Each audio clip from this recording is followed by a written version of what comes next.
Almost 1 o'clock. நாங்கள் இங்கே தான் லஞ்சுக்கு வந்திருக்கோம். இங்கேயே ஒரு தோப்புக்குள்ளே கூப்பிட்டு வந்திருக்காரு. இந்த தோப்புக்கு நடந்து போய் அப்படி என்ன இருக்குன்னு பார்ப்போம். அங்கே ஒரு கூட்டம் உட்காந்து சாப்பிட்டுட்ருக்காங்க.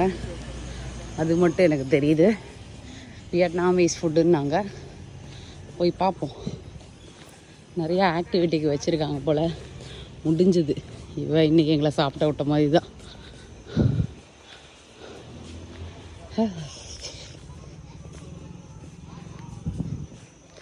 நிறைய நிறைய ப்ளே ஏரியா இருக்குது. அது வாட்டருக்குள்ளே ப்ளே பண்ணுறதுக்கு இருக்குது.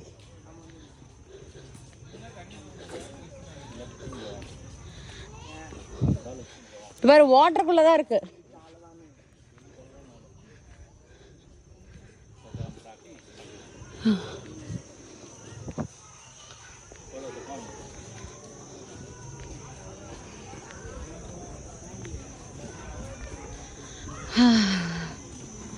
எல்லாம் தண்ணிக்குள்ளே விழுற மாதிரி தான் வச்சுருக்காங்க. மேபி குளிக்கிறதுக்கு இல்லை இன்னொரு ட்ரெஸ் வச்சுருந்தா அதெல்லாம் பண்ணலாம். ஓகே, ஸோ அங்கே போய் உட்காந்து சாப்பிட வேண்டியது தான். ஓய்.